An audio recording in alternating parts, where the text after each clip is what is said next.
따라해 볼까요? 물을 핥아 먹은 300명. 네, 오늘 본문의 제목이 되게 좀 원초적입니다. 물을 핥아서 먹은 300명. 이 사명자의 길에 대해서 지난 한 주간 이렇게 묵상하면서 주일 말씀을 준비했는데요, 사명자로서 그 살아가는 그 길, 오늘 우리가 신앙생활 가운데에, 우리가 믿음 가운데에 살아가는 우리의 모든 인생의 여정은 사명자의 길인 줄로 믿습니다. 더욱 그 부름을 받은 사람들의 그 길은 결코 쉬운 길이 아님을 느끼는데요, 그 모습을 우리가 선교사의 사명을 살아가는 분들의 모습을 보면서 많은 도전을 받습니다. 우리 순복음 선교사 가운데에 이 아프리카 선교사 1호로 파송받으신 여자 선교사님이 있습니다.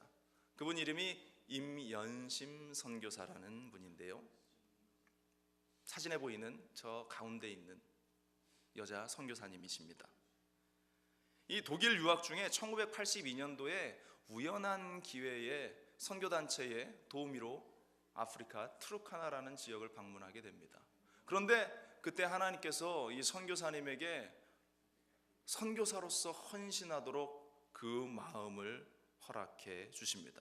그런데 이때 선교사님이 질문했대요. 하나님 왜 내가 그 오지로 가야만 합니까? 발버둥 치면서 그 길을 가지 않기 위해서 그렇게 애썼는데 결국 하나님의 부르심에 순종해서 1984년도 이 아프리카로, 케냐 가운데에서도 오지 중에 오지인 이 트루카나라는 이 지역으로 사명을 가지고 이 여성 교사님이 결혼도 하지 않은 처녀의 몸으로 그 선교지를 향해 달려가기 시작합니다. 섭씨 50도가 넘어가는 그러한 무더운 날씨, 척박한 환경, 모래바람이 부는 그러한 고통의 현장이었지만 이 선교사님은 그 땅에서 버려진 아이들을 사랑하면서 고아원을 세우고 그곳에서 아이들을 함께 모아서 예배드리기 시작합니다. 그때에 많은 사람들이 그 나무 그늘 아래서 예배드리는 이 선교사님과 아이들의 모습을 보면서 교회 이름을 지어주었는데, 그 이름이 나무 아래 교회라는 그 이름을 그 지역 사람들이 지어줍니다. 불모지의 그 땅에 한 여인이 복음을 들고 들어갔는데 그 들고 들어가는 그 걸음 속에 하나님의 역사가 조금씩 나타나기 시작합니다.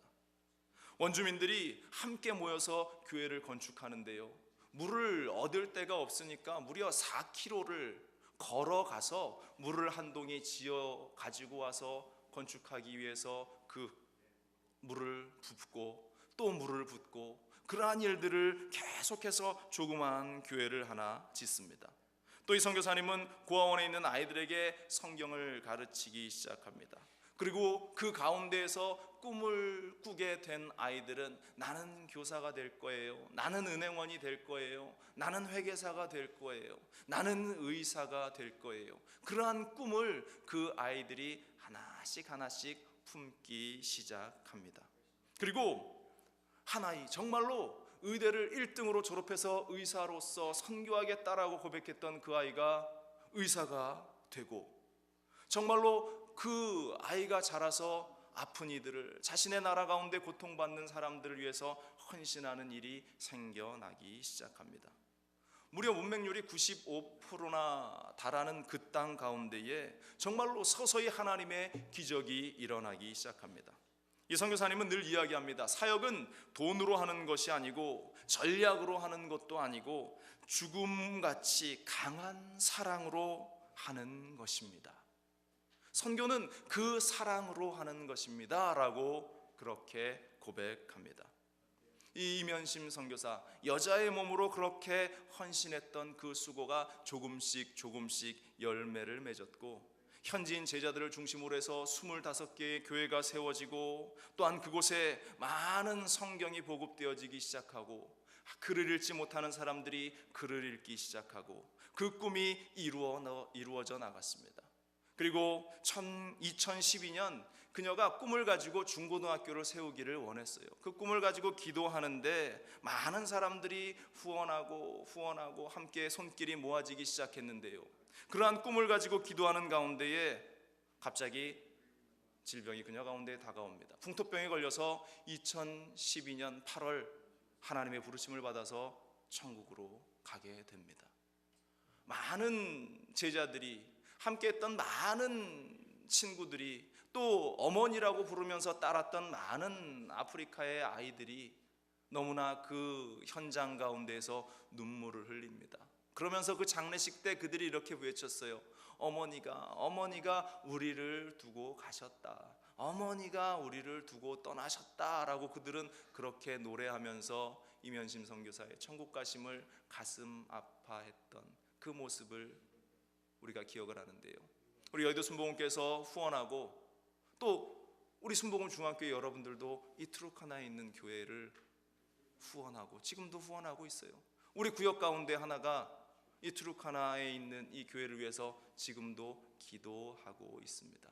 하나님께서 그 기도를 통해서 아름다운 열매를 얻게 하시고, 지난 봄에 이 꿈꾸던 중고등학교의 첫 졸업생이 배출이 되었어요. 그래서 구피프를 통해서 그 소식이 전해졌는데요, 이 학교가 얼마나 하나님의 뜻 가운데 잘 세워져 가고 있는지 지역에 있는 수많은 학교들 가운데에 3위권 안에 드는 그러한 사립중고등학교가 되어서 많은 아이들을 가르치고 있다. 한 여자 선교사, 처녀 선교사의 그 30여 년이 넘는 그 수고와 희생을 통해서 하나님께서 그곳에 아름다운 열매를 거두게 하시는 모습을 우리는 발견하게 됩니다. 교회 역사를 보면 후대에 기억될 만한 일을 이루는 사람들에게는 공통점이 있는 것을 발견을 하게 됩니다. 그것은 바로 자신의 삶의 현재의 위치에서 자기가 살아가고 있는 그 자리에서 고민을 하고 있다라는 것이에요. 그리고 그 고민은 단순하게 어떻게 하면 내가 좀 더 잘 살 수 있을까? 어떻게 하면 내가 좀 더 풍요로운 삶을 살 수 있을까라는 그런 고민이 아니라, 어떻게 하면 하나님의 복음이, 어떻게 하면 하나님의 나라가 우리 가운데에 임하여질 것인가, 그것을 고민하고 그것을 위해서 기도하는 자들. 사랑하는 여러분들, 오늘 이 시간에 여러분들은 무엇을 고민하면서 이 땅을 살아가고 있습니까? 그냥 내가 하루 먹고 사는 것, 또 내가 그냥 그렇게 살아가려고 이 땅 가운데에서 나의 삶을 유지하는 것, 그것이 여러분들의 고민거리십니까? 사랑하는 여러분들, 오늘 이 시간 우리가 말씀을 통해서 하나님의 말씀이 교회 가운데에 있는데, 하나님의 그 말씀이 이 땅 가운데에 있는데, 하나님의 말씀이 왜 우리 가운데에 열매를 맺지 못하는가에 대해서 우리는 늘 고민하며 하나님께 기도하고, 하나님의 말씀이 있는데 왜 교회가 분열하고, 하나님의 말씀이 있는데 왜 우리 안에 아픔과 갈등이 있는가, 우리는 그것을 고민하는 인생들이 되어야 할 줄로 믿습니다. 그런데요, 역사의 많은 리더들은 이렇게 보면 그러한 고민 가운데에 그냥 고민만 하고 있었던 것이 아니라 하나님께 기도했다라는 것입니다. 그 기도를 통해서 하나님께서 이 땅 가운데에 이루실 그 놀라운 일들을 기대했고, 한 가지 한 발짝 더 나아가서 자신의 삶을 들여서 헌신하고 있는 모습을, 우리는 앞서 이야기했던 그 선교사님들처럼 그러한 모습으로 걸어나가는 인생을 우리는 보게 됩니다. 사랑하는 여러분들, 오늘 본문에 나오는 이 기드온의 모습을 보면서 우리도 그러한 결단의 자리에 서 있기를 주님의 이름으로 간절히 축원을 드립니다. 먼저 첫 번째로 우리가 생각해 보기 원하는데요, 이해되지 않는 부르심이 있었다라는 것입니다. 기드온은 이 미디안에게 이스라엘 곡식이 다 빼앗기던 그 시절, 억압받고 고통당하며 그 아파하던 그 시절에 살았던 사람인데요, 이 기드온이 자신이 남겨놓았던, 뺏기지 않고 숨겨놓았던 그 조금의 곡식을 몰래 숨어서, 그것도 곡식을 타작하던 틀이 아니라 성경을 보니까 포도즙을 짜던 그 틀에다가 곡식을 지금 빻고 있어요. 먹고 살기 위해서 숨어서 조용히, 언제 미디안의 군사들이 쳐들어올지 모르는 그러한 불안감 가운데에 숨어서 먹고 살기 위해서 그 일을 하고 있는 그 모습, 두려움과 공포가 가득해 있던 그 장면을 우리는 상상할 수 있는데요. 그런데 이 선택받은 기드온, 용사로서 하나님의 일을 감당했던 이 기드온이 결코 용맹한 사람이었던 것도 아니고 용사도 아니었다라고 성경은 묘사를 하고 있습니다. 그런데 그에게는 고민이 한 가지 있었어요. 그가 늘 생각하는 것이 한 가지가 있었는데요, 사사기 6장 13절에 보면 그러한 내용을 우리가 발견을 할 수 있습니다. 기드온이 그에게 대답하되 오 나의 주여 야훼께서 우리와 함께 계시면 어찌하여 이 모든 일이 우리에게 일어났나이까?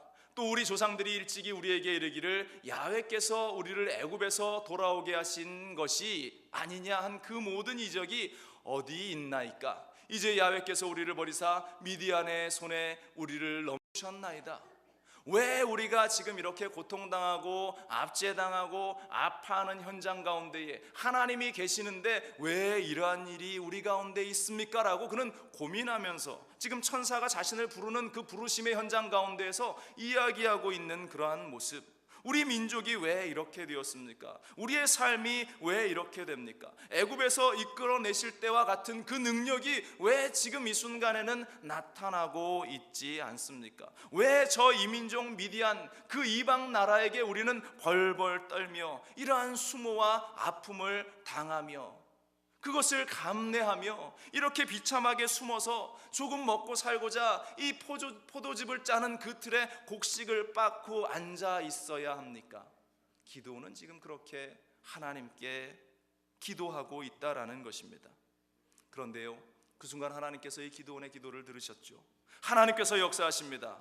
그래서 그 시대에 하나님의 부르심을 받는 사람이 되었다라는 것. 물론 그가 하나님의 부르심을 받았음에도 확신하지 못하고 양털에 이슬이 내리고 또 양털 외에 바깥에 이슬이 내리고 하나님을 여러 번 그가 시험하지만 결국 하나님께서 그를 택하셨다라는 확신을 얻고 하나님의 그 일을 위해서 달려나가는 그러한 모습을 발견합니다. 그가 믿음으로 결단하고 사람들에게 하나님께서 우리를 회복하실 것입니다 라고 이야기하며 편지를 보내고 사람들을 모았더니 성경에 보니까 32,000명이나 되는 사람들이 모여들었다라는 것입니다. 많은 사람들이 비슷한 생각을 가지고 있었던 것 같아요. 이스라엘의 압제와 고통 가운데에서 우리가 이대로 있을 수는 없다. 그러자 이 기드온이 한 사람이 하나님의 이름을 내세우면서 함께 우리가 싸워나가자 이렇게 외치니까 32,000명이나 되는 사람들이 모여들었는데요, 이 수는 적은 숫자는 아니었습니다. 그래도 전쟁에서 한번 싸워볼 만한 그러한 숫자였다라는 것입니다. 오늘날에도 교회나 사회가 무언가 도전이 필요하다라고 여기는 그러한 많은 사람들이 있습니다. 끊임없이 교회가 변화되어야 한다고 부르짖기도 하고 그러한 외침들 가운데에 함께하는 또 많은 사람들이 있습니다. 그런데 진짜는 누구인가에 대해서 오늘 성경은 이야기하고 있습니다. 그러한 외침이 32,000명이나 되는 사람들이 모였지만 그 가운데에 과연 진짜가 얼마나 되는가? 오늘날에도 많은 사람들이 교회가 변화되어야 하고 믿는 사람들이 바뀌어야 한다라고 외치지만 진짜가 얼마나 있는가? 당시 이스라엘의 대적자였던 이 미디안의 숫자에 대해서 사사기 7장 12절은 이렇게 이야기하는데요, 미디안과 아말렉과 동방의 모든 사람들이 골짜기에 누웠는데 메뚜기의 많은 수와 같고 그들의 낙타의 수가 많아 해변에 모래가 많음 같은지라. 미디안의 그 군대의 숫자가 메뚜기처럼 많고 바다의 모래처럼 어마어마하게 많은 숫자인데 그들을 대적하기 위해서 이스라엘에 모인 사람의 수도 32,000명이었어요. 작긴 해도 그래도 싸워볼 만한 그러한 숫자, 의지로 불탔던 사람들이 함께 모입니다. 우리가 이 자리에 앉아 있을 수는 없다라고 그렇게 외쳤던 사람들이 그 자리에 모였는데 이 모습을 보면서 기드온이 얼마나 감격스러웠겠는가? 하나님을 따르는 이 많은 사람들을 보내주시다니 아마 기드온이 32,000명을 보면서 그러한 감격 가운데에 있지 않았을까? 그런데요, 중요한 것은 이들이 모인 이것은 하나님의 뜻이 아니었다라는 것입니다.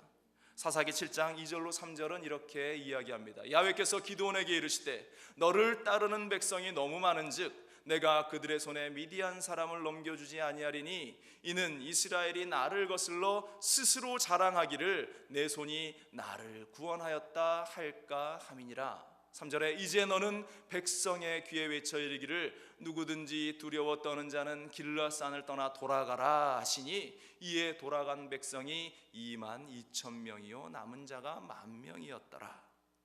32,000이라는 이 숫자가 너무 많으니까 돌려보내라는 말씀입니다. 성경을 봐도 그렇고 교회 역사를 봐도 그렇고 하나님은 이 숫자의 부분에 있어서는 우리와 생각이 많이 다르신 것 같습니다. 인간의 계획과 인간의 판단을 여지없이 이 숫자의 부분에 있어서는 하나님이 무너뜨리시는 경우를 우리가 많이 발견하게 됩니다. 왜 그렇을까? 왜 그렇게 하실까? 많은 사람 가운데 역사하셔도 좋을 텐데 라는 생각을 해보는데, 하나님께서는 인간이 가진 것이 많으면 교만해진다라는 사실을 너무나 잘 알고 있어요. 믿는 구석이 있으면 우리가 좀처럼 하나님을 의지하기가 쉽지 않습니다. 여러분들, 내가 가진 것이 많을 때에 정말로 내가 절절하게 피눈물을 흘려가며 하나님께 기도할 수 있는가?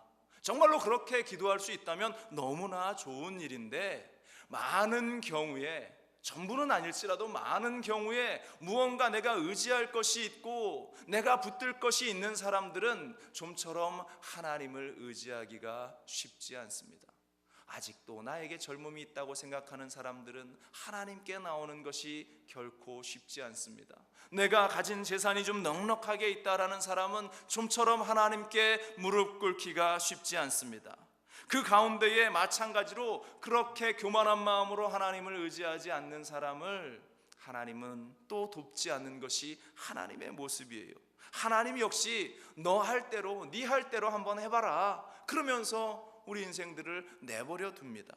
그러면서 치고 받고 고통 가운데에 아파하다가 결국 하나님께로 돌아오는 우리의 모습을 발견하는데요, 하나님이 쓰지 않는 사람은 교만한 사람이다라는 사실을 우리는 잊지 말아야 합니다. 잠언 16장 18절은 말합니다. 교만은 패망의 선봉이요 거만한 마음은 넘어짐의 앞잡이니라. 교만한 사람의 모습을 우리가 잘 아는데요, 교만한 사람의 모습도 두 가지로 이야기할 수 있습니다. 하나는 앞서 말한 대로 자신의 힘이 세다고 자신의 힘으로 자신의 능력으로 밀어붙여 보려는 그러한 사람, 돈이 많고 건강도 하고 자신의 모든 것이 풍부하니까 나의 힘대로 해보겠다라는 그러한 사람, 교만한 사람입니다. 그런데 반대로 힘이 없어 못하겠다라는 사람도 마찬가지로 교만한 사람이라는 사실을 우리는 잊지 말아야 합니다. 내가 가진 것이 없고 내가 연약해서 나는 할 수 없습니다 라고 이야기하는 사람 역시 그 뿌리는 똑같다라는 것이에요. 자기 중심에 있다라는 것, 내 중심적인 사고가 있기 때문에 내 힘으로 해보려고 합니다. 내 중심적인 사고가 있기 때문에 나는 하지 못한다라고 이야기합니다. 둘 다, 이 두 모습 다 교만한 사람의 모습임을 우리는 잊지 말아야 한다라는 것.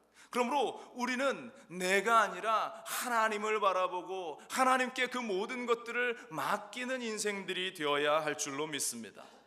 여러분들, 아무리 작은 일 하나라도 내 힘이 아니라 우리가 무릎 꿇어 기도하며 얻어나갈 수 있는 여러분들의 삶이 되시기를 간절히 축원을 드립니다.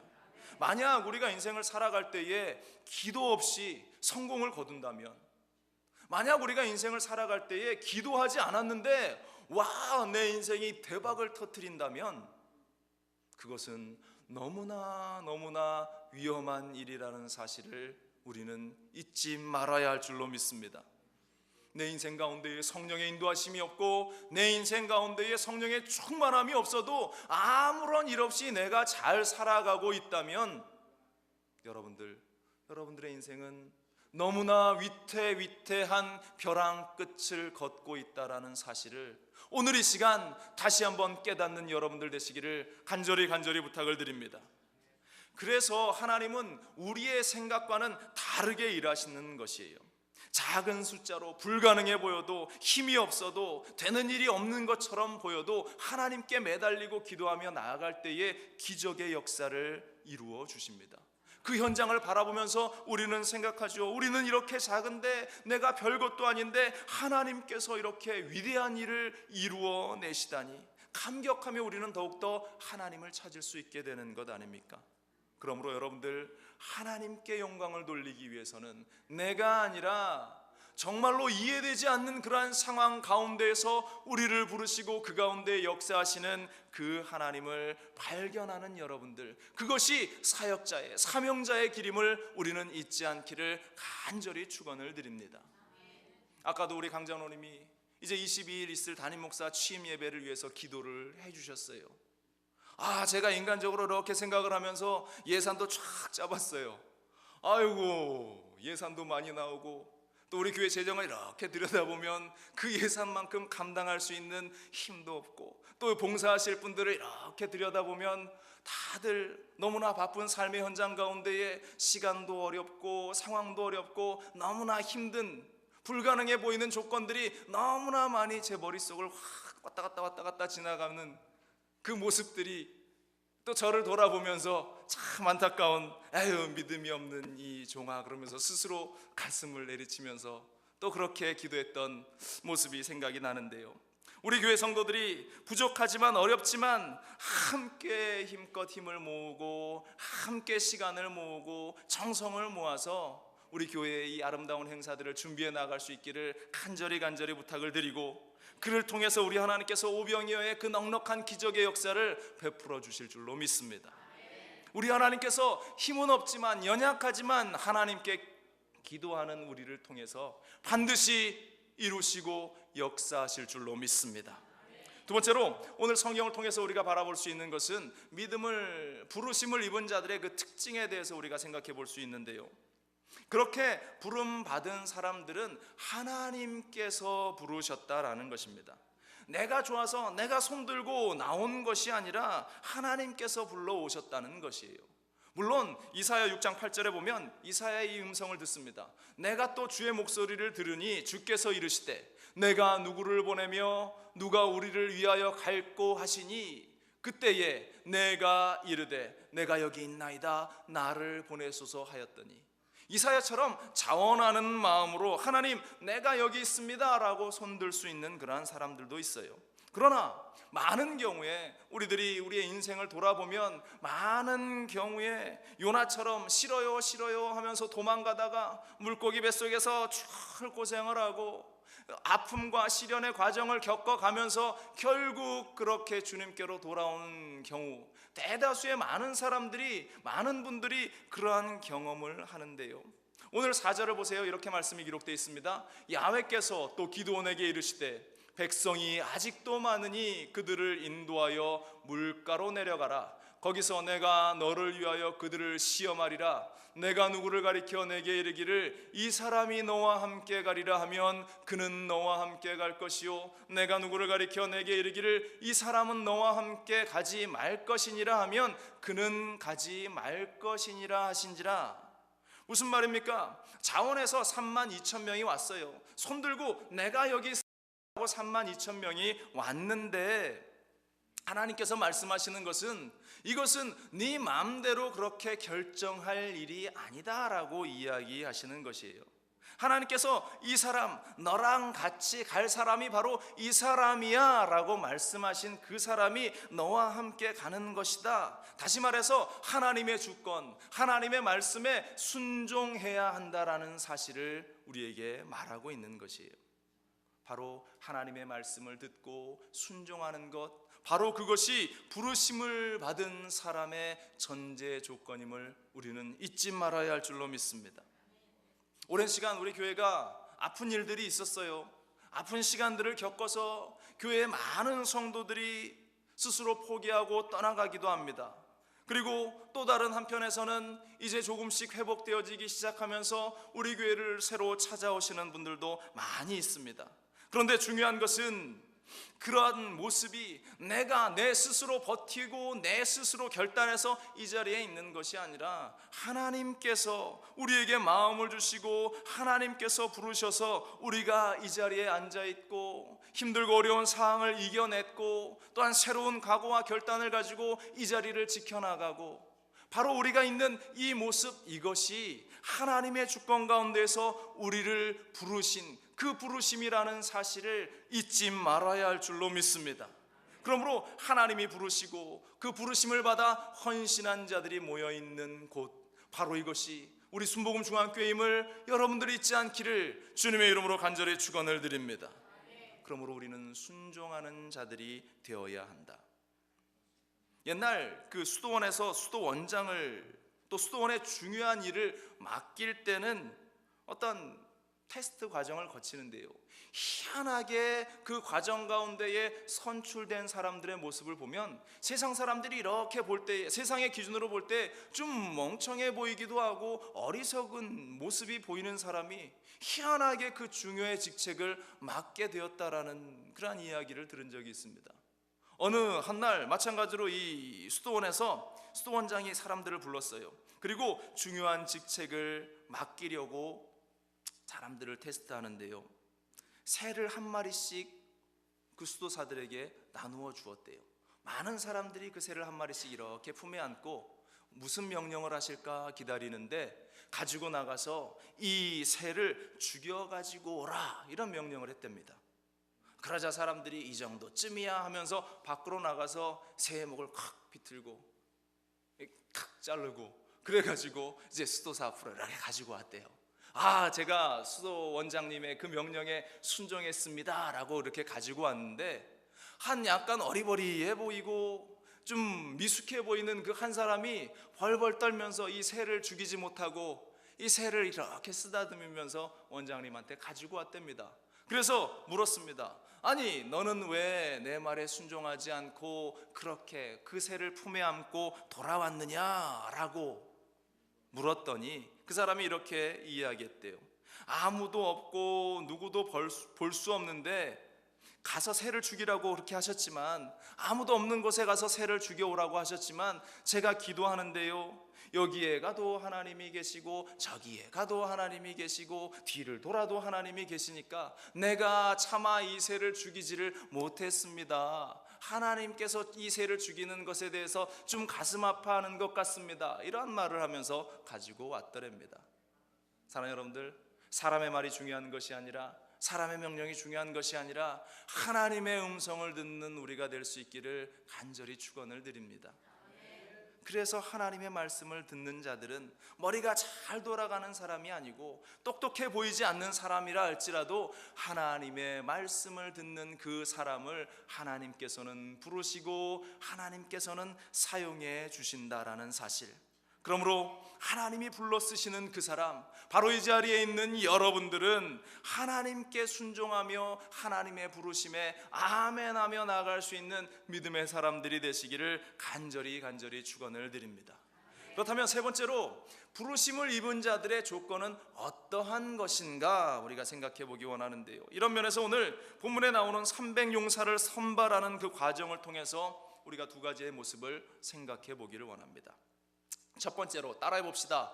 버티는 뚝심이 있어야 합니다. 앞서도 말씀드렸지만 우리 교회에서 힘든 일이 있고 어려운 일들이 있었지만 그래도 뚝심 있는 우리 성도님들이 이 자리에 뿌리를 박고 있어 주셔서, 우리 장로님들이 이 자리를 굳건하게 지켜주시고 우리 권사님들이 기도하며 지켜주셨기에 이제 우리 순복음 중앙교회가 새로운 도약을 할 수 있는 그 발판을 마련한 줄로 믿습니다. 버티는 힘이 있어야 합니다. 예수님께서 이 땅에 오셨을 때에 예수님을 따라다니는 사람들이 많이 있었어요. 오병이어로 5,000명, 남자만 5,000명이었으니까 한 2만 명 이상의 사람들을 먹이면서 예수님의 그 기적을 행하셨을 때에 많은 사람들이 예수님을 따라다닙니다. 그런데 그렇게 많은 사람들 가운데에 정말로 예수님께서 꼽아 세우신 주님의 제자는 12명이었다라는 사실을 우리는 발견하죠. 그들이 왜 선택이 되었는가? 끝까지 그래도 주님 곁에 남아 있었기 때문이에요. 물론 배반한 가룟 유다가 죽고 난 후에 한 자리가 비었습니다. 그래서 마띠아라는 사람을 뽑아서 12명의 제자 가운데에 한 명으로 세웠는데요, 그런데 중요한 것이 그 사람 역시 예수님 곁에서 끝까지 버텨 있었던 그 사람이라는 것입니다.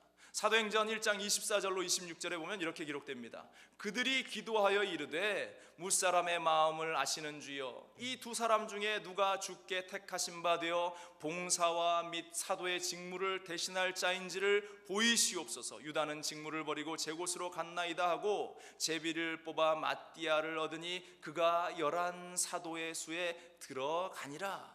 한 자리가 비어있는 그 사람을 선택해서 뽑았는데 그 사람이 어떠한 사람이었느냐? 마띠아라는 사람인데 예수님을 따라다녔고 예수님이 십자가에 달리시고 부활 승천하신 이후에도 그 자리를 떠나지 않고 끝까지 지켜나갔던, 버텨나갔던 그 사람, 바로 그 사람이 하나님의, 예수님의 그 남은 한 자리의 제자의 자리를 또 차지할 수 있게 되었다라는 사실입니다.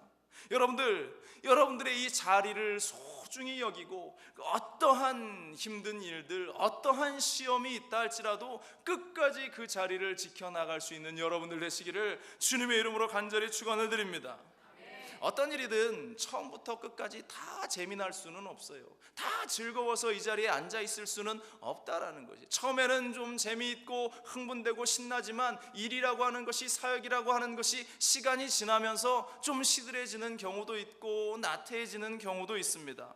그러나 우리가 그 모든 과정 가운데에 굳건한 믿음을 가지고 지켜나가면 그 안에 아름다운 열매들이 막 주렁주렁 맺혀짐을 우리가 발견을 하게 되는 거예요.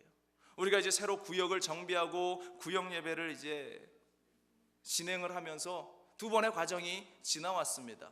어떤 분들은 귀찮게 이런 거 목사님이 억지로 시켜가지고 이 주일날 바쁘고 힘든데 또 모여 앉아서 예배 다 드리고 나서 또 그렇게 앉아 있으라고 하는가라는 생각을 하시는 분이 있을는지도 없는 줄로 믿습니다.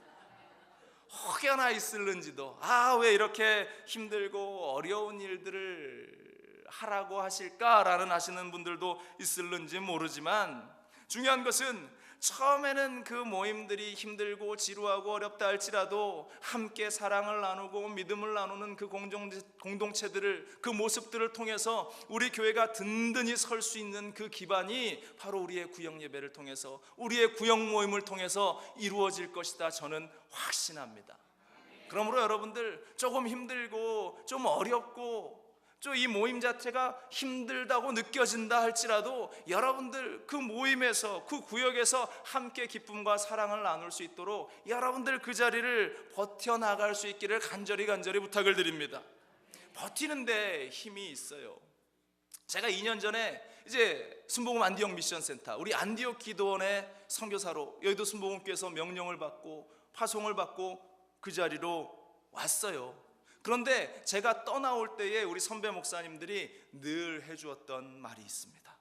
정 목사, 그 자리는 버텨야 하는 자리야, 이렇게 얘기를 해요. 그 자리는 잘 버텨야 하는 자리야 라고 이야기를 합니다.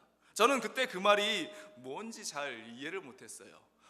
선교사로서 파송을 받고 열정을 갖고 그 자리에 가면 기적이 일어나고 능력이 나타나고 많은 사람들이 막 모여들어서 기쁨의 자리가 될 거야 라고 생각하면서 제가 미국행 비행기를 타고 딱 내려서 사역을 시작하는데 웬걸요, 일주일이 지나도 기도원에 한 명도 올라오지 않습니다. 사람 구경하는 게 너무나 어려운 그 주변 환경, 또 생전 제가 해봤겠습니까? 잔디 기계를 막 타고 가면서 그 넓은 대지의 잔디를 깎아야 되는데 그 땅이 100에이커, 물론 한 절반 정도는 콩농사를 짓고 있지만 그 나머지의 그 잔디를 깎아야 된다. 여러분들 깎아 보셨습니까? 그 넓은 잔디를.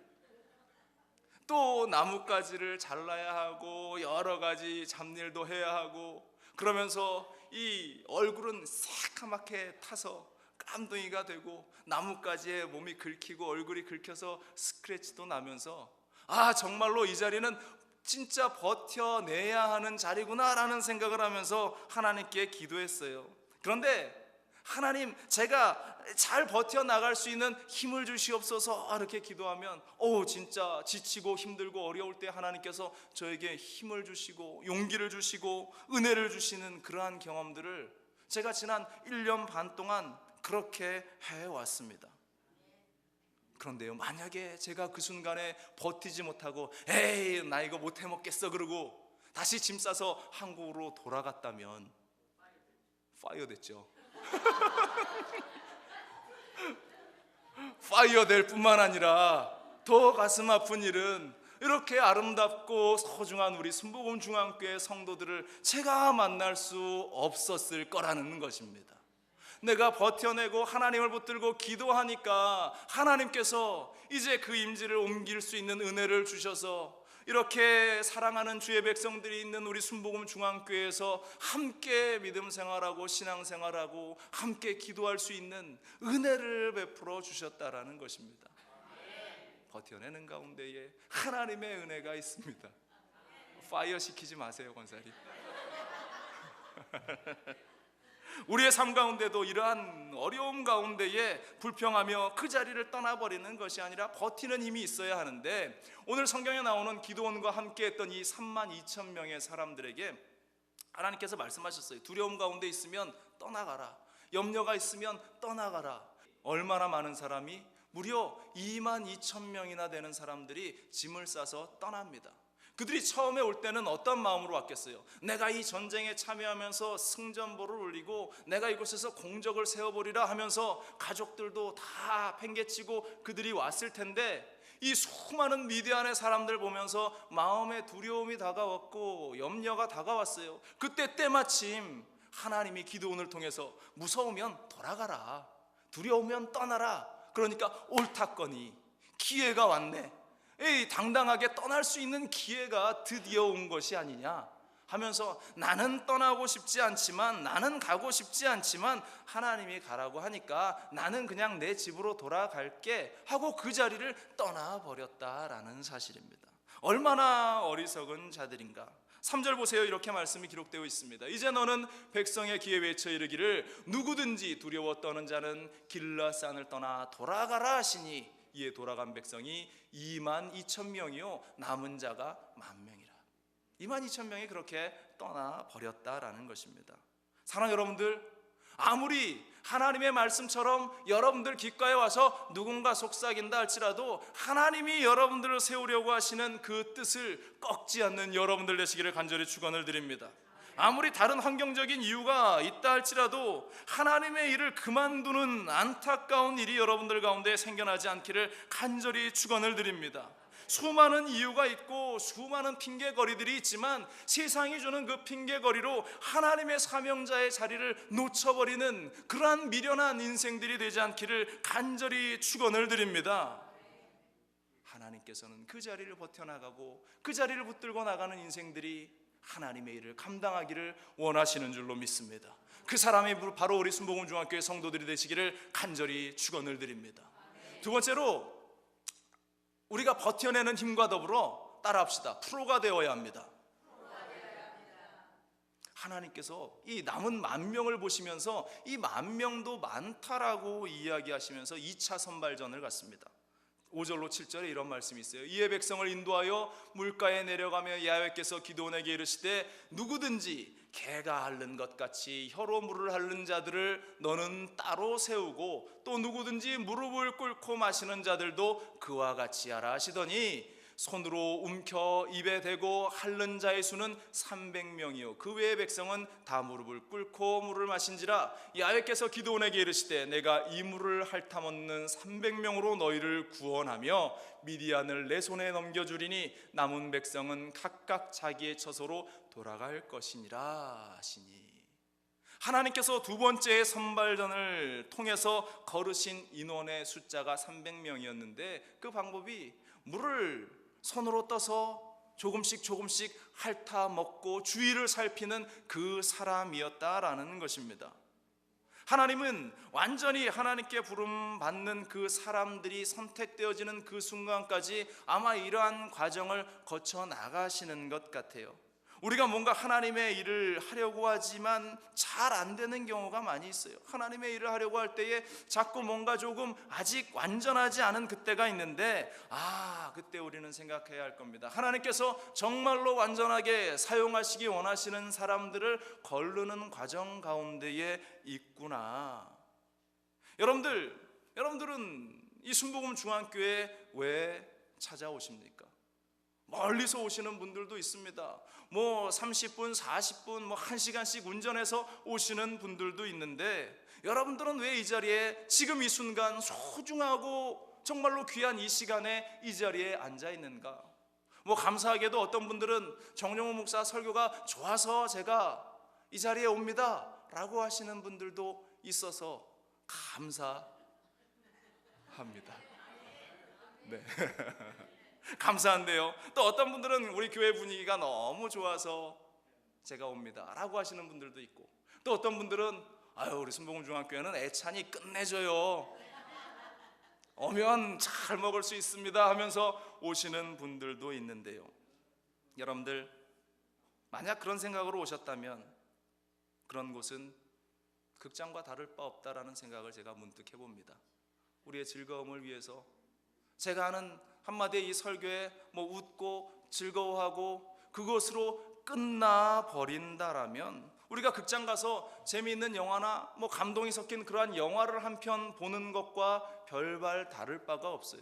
우리가 이 예배의 자리에 이 교회에 나와서 하나님을 만나면 내 삶이 변화되고 내 인생이 변화되고 하나님의 사명을 맡은 자로서 믿음의 결단을 가지고 세상을 향해 나아가야 하는데, 우리가 극장에서 영화 한 편 보듯이 그냥 이렇게 앉아 있어서 한 편의 설교를 듣고 나갔을 때 아무런 변화가 없다면 그것은 무의미한 일이다라는 사실을 우리는 늘 기억하며 살아가야 합니다. 우리의 삶은 이 예배의 자리에 있다면 변화를 위하며 변화를 간구하며 세상 가운데에 변화된 모습으로 우리 역시 그것을 가지고 세상을 변화시키는 자들이 되어야 한다라는 것이에요. 그래서 저는 예배를 본다라고 이야기하시는 분의 말씀들을 별로 좋아하지 않습니다. 예배를 본다, 오늘 예배 보러 가요, 오늘 예배 보러 가요. 그런데요, 우리가 예배를 보러 오는 것입니까? 우리는 예배를 드리러 오는 것입니다. 하나님께 거룩한 제사를 올려드리러 우리는 이 자리에 오는 겁니다.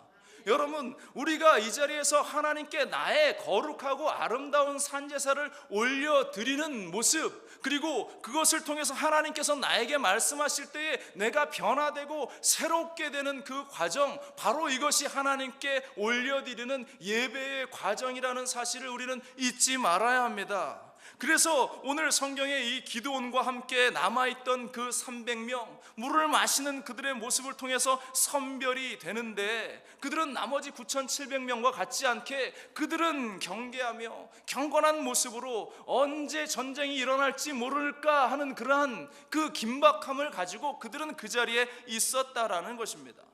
손으로 물을 떠서 마시건 엎어져서 물을 마시건 그것이 중요한 것이 아닌데, 중요한 것은 마음가짐에 있었다라는 것이에요. 그들의 생각 가운데에 정말로 이 전쟁 가운데에서 우리가 이 전쟁에서 하나님의 승리를 맛볼 것이고 우리가 이곳에서 역사하시는 하나님을 할 거다라는 기대감이, 소망이 그들 가운데에 있었다면 그들은 한시도 마음을 편하게 놓지 않고 정말로 긴장하면서 하나님의 음성을 기다렸을 것이다라는 것. 우리의 신앙도 마찬가지입니다. 이러한 프로페셔널한 그러한 모습이 우리 가운데에도 있어야 한다라는 것. 바로 이를 통해서 진짜와 가짜가 구분되는 것입니다. 진짜 신앙은 이러한 모습이어야 한다는 것. 우리가 무엇 때문에 여기에 앉아 있는가? 우리가 무엇 때문에 이 자리에 있는가? 내가 하나님의 말씀을 통해서 어떻게 내 삶이 변화되고 있는가?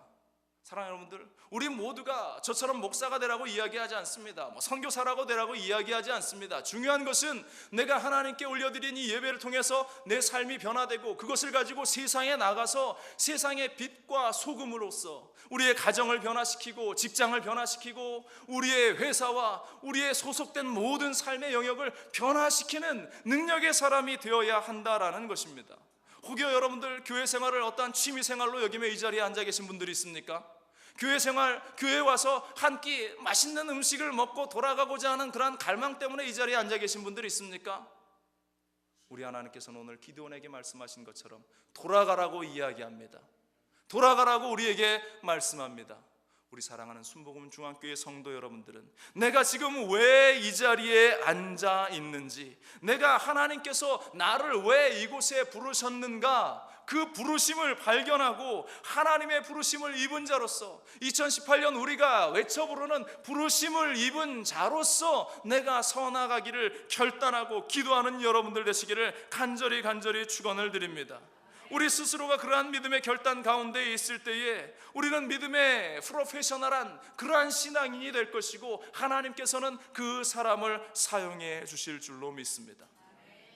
물을 핥아먹는 이 300명 안에 들어가는 것이 우리의 열망이고 결코 포기할 수 없는 부분임을 우리는 잊지 말아야 할 줄로 믿습니다. 이 300명 안에 들어가는 것, 이것은 힘들고 어려운 삶의 결단이 있어야 하는지도 모릅니다. 마시는 물조차 시원하게 마시지 못할 그러한 불편함도 감수해야 하는지 모릅니다. 그러나 그 가운데에서 세상을 변화시키는 하나님의 역사하심을 발견하며 그 이방의 미디안의 세력들을 쓰러뜨리고 승리하시는 그 하나님을 발견하고 바라볼 수 있는 것은 바로 이 300명밖에 없다라는 사실을 우리는 기억해야 할 것입니다. 그러므로 우리 사랑하는 순복음 중앙교회 성도 여러분들, 우리의 삶의 현장 속에, 우리의 인생의 현장 가운데에 이렇게 물을 핥아 먹으며 선택되었던 300명의 사람들로 우리가 세워질 수 있기를 주님의 이름으로 간절히 축원을 드립니다. 이 현장 가운데 하나님이 역사하셔서 하나님의 크신 은혜를 주실 것이고 기적의 역사를 허락하여 주실 것이고 회복의 역사를 우리 가운데에 허락해 주실 줄로 믿습니다. 기도하겠습니다.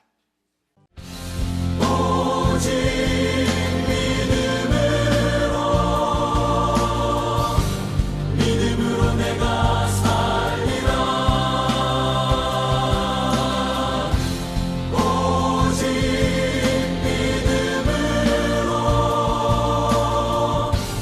믿음으로 내가